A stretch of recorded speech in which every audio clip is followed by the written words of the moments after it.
So I recently made a video where I made 3 videos actually, where I showed you my tarot collection across 3 different videos, and I was asked by someone in the comments if I would also do a video of my oracle deck collection.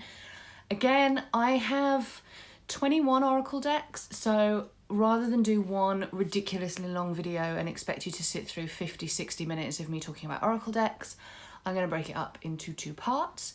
Today I am going to show you 10, I believe, and then in the next video I will show you the remaining 11. I'm not going to go through every card in every deck, but just to give you a kind of idea of the type of decks that I own and see whether you can spot some kind of theme or style that I tend to prefer. Some of these you've probably seen before because I talk about them in my wrap-ups and I've done videos on oracle decks and things, but hopefully you'll still find this enjoyable. The first oracle deck that I want to show you, the first 2 oracle decks I want to show you are the first 2 oracle decks I ever owned. The rest are not in order of when I bought them, but these 2 I've had for a really, really long time. I bought them at a Mind, Body and Spirit fair. I didn't use them for a very long time, and I went through stages on and off where I was going to get rid of them. So the first one, they're both by Doreen Virtue, and the first one is Healing with the Fairies Oracle cards. I talked about these recently because I recently did a wrap-up where I'd used these for the month. So I trimmed these. In fact, it might even have been last month. All my months are rolling into one, I can't remember. But I trimmed these because they did come with, they were the size of the box originally, and they came with these ridiculously large borders, which I didn't like. So I took them off. And this is one of those decks that I kind of sits on my shelf and I don't use it for ages and ages and ages, and then I think I'm never going to use it, I'll get rid of it. I even put it on eBay and no one bought it. And then I took it out of my get rid of pile and put it back on my shelf when I moved all my stuff from the bedroom into the front room. And I got it out and worked with it recently, trimmed it, spent some time with it, and actually really, really enjoyed it. But I am starting to discover that, and I talked about this in my last wrap-up video, which I'll link in the cards if you haven't seen it and you're interested. I'm starting to discover that I really enjoy oracle decks that are really simple. So they have nice images and then just very simple keywords like self-reliance, new opportunity. I'm kind of finding that having less words is better for my own intuition than having more words on the cards. So I actually have to say I really, really enjoy working with this deck. The next one by the same author is the Goddess Guidance cards. Again, had these ones a really long time. I bought both of these decks at the same time. This one I don't actually use all that often anymore. I used to play about with it quite a lot. Not so much now. It's got gold gilded edges, which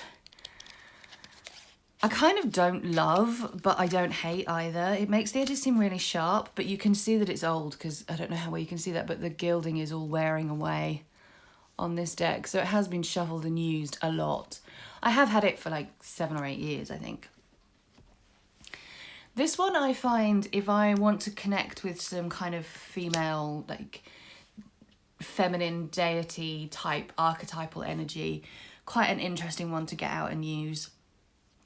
This one is more, I use it less as a general reading oracle and more as a connection to the divine feminine type oracle, which, as I talked about in a video that I did about my 7 oracle guides, again I'll link it in the cards and I'll put it in the description box below.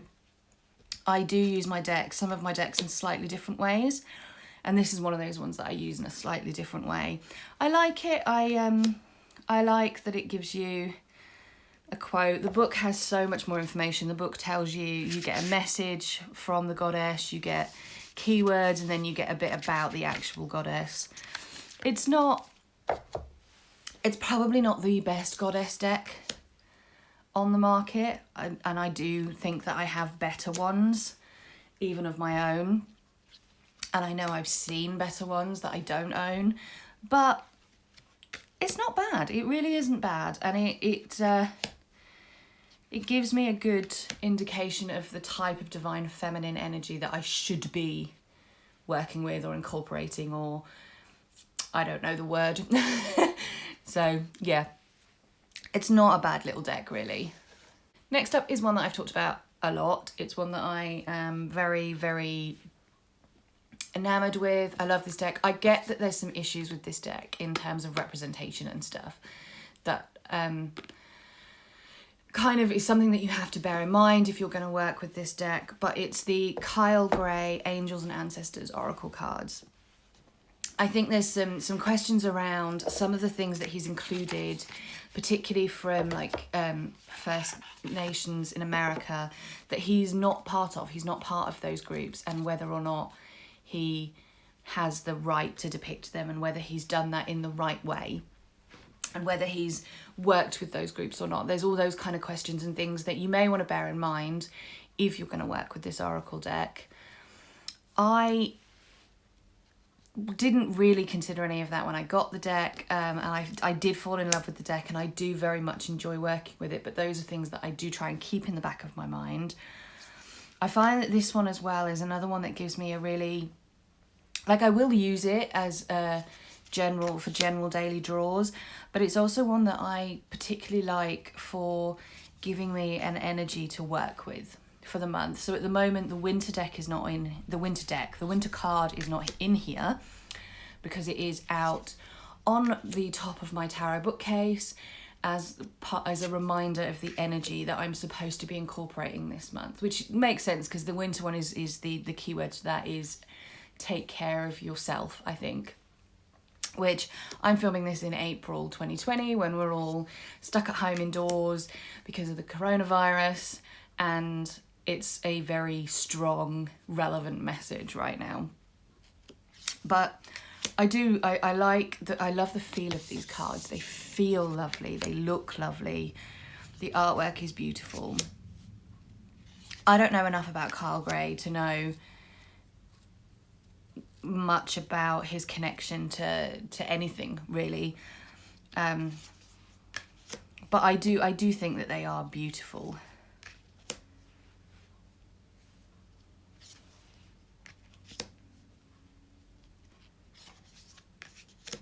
And there's all sorts of different things. So there's, because it's angels and ancestors, there's different guardians, there's different, but then you get things like mountains, drums, snake, the moon, you get winter, spring, summer, autumn. So there's a whole mix of different things in this deck.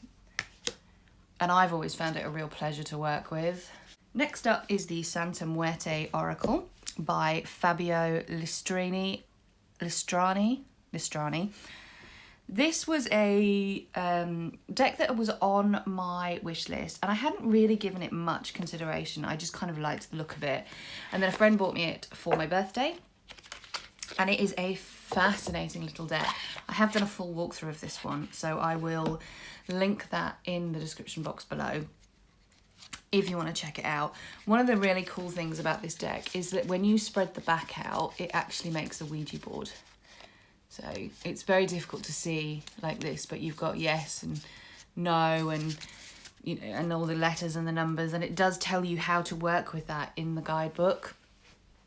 And then the cards are split up in, how has he split them up? I can't remember. So you've got the first 8 cards are emanation, then cards 9 to 16 are creation, 17 to 24 are formation, and the final 8 cards are action. So they're split up in that way. They're fascinating, absolutely fascinating artwork. They're just, I haven't actually worked with them yet because they do intimidate me a little bit, and they've got no keywords, they've got no nothing. So I think it's one that, at least initially, you would very much have to use the book to work with this deck. But it is stunning, absolutely stunning, and I'm very excited to finally work with it when I get the courage to do so. But if you're interested in seeing more, definitely check out that video, which, as I say, I will link in the description box below. Next up is another deck that I have waxed lyrical about quite a bit recently, and that is the Sacred Destiny Oracle by Denise Lynn. I, again, was bought this deck as a gift for Yule from another friend.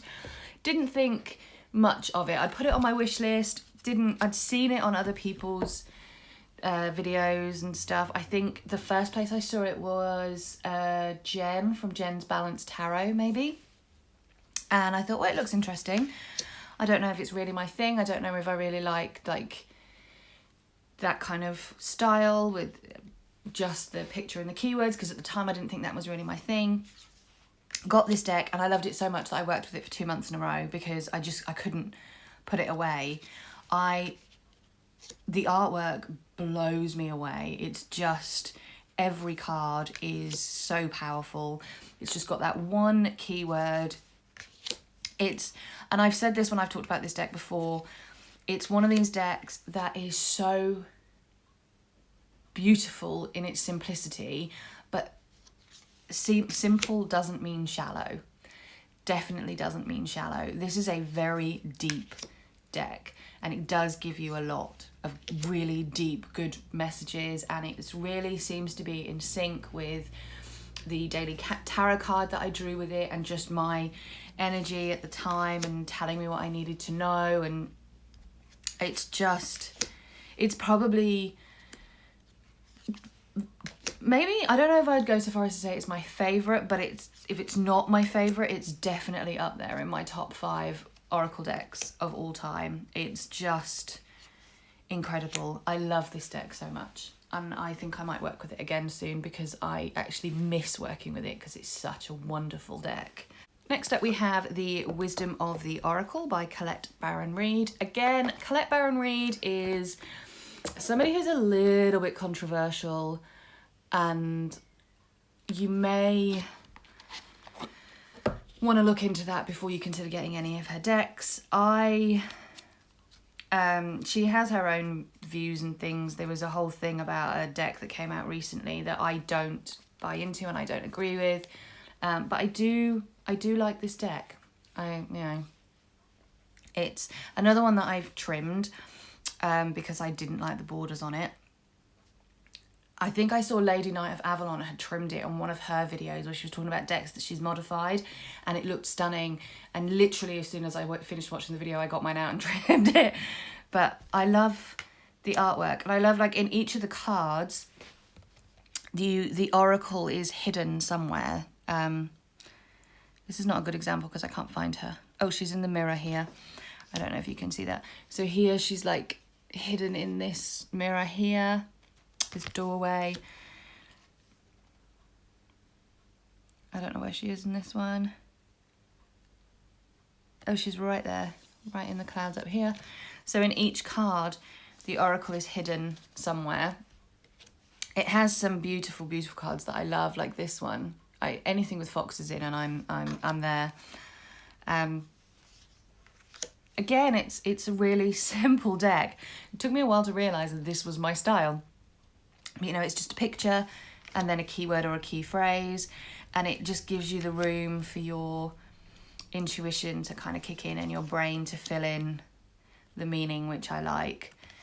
I think, is it computer generated, these, or digital artwork? Is this called digital art? I don't know the first thing about artwork, but I really like this style of artwork. I know a lot of people don't, and it's not their thing. The artist is always really hard to find on her boxes, which is another problem, is her artists don't get enough praise, I don't think. They don't get enough, words are hard. She doesn't shout her artist out enough. To find the artist, you have to go and look on this tiny little bit on the back of the box, and it's Jenna Della Grottaglia, which I think she uses quite a lot for different things. She's stunning. I love her artwork. I wish she had more. She was praised more and she was acknowledged more in the deck. But so yeah, there's probably some issues with the creator. There's some issues with how she acknowledges her artists and stuff, but in terms of the deck, I really like it. Then we have The Divine Feminine by Megan Waterson. I talked about this deck in my Oracle guides, whatever that video was called, that I've linked everywhere. Anyway, and how I use this one. At the moment, another one of these cards is missing because it's on my altar, but I do like this one. I like this one for, again, like very much like I said with the Goddess Guidance one, this is the one that I tend to use instead of the Goddess Guidance one now, for discovering the type of divine feminine energy that I need to work with at a given time or in a given month, or however I choose to use it. A lot of these are Hay House, and one of the things I do like about Hay House is that they come with pretty decent sized guidebooks. So this one, for example, again, you've got like 4 pages per card. So you've got the name and the title, then you've got like this affirmation, you've got quite a lot of information about who the person was, the message if you get that card, a soul voice meditation, and then an intention, which again is the same affirmation that's on the card basically. So there's loads of information in the guidebook. It's also a great springboard if you want to go off and you pick a particular goddess or divine feminine and you want to kind of research that more. You can go off and do that. You can really do what, you know, take these as far as you want to in terms of connecting with that energy.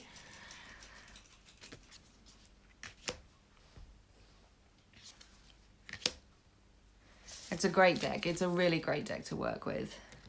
Then we have the Dark Goddess Oracle card by Barbara Meikle-John Free and Flavia Katie Peters, or Kate Peters, Katie Peters, I don't know. If it's K-O-T, I think it's Kate, isn't it?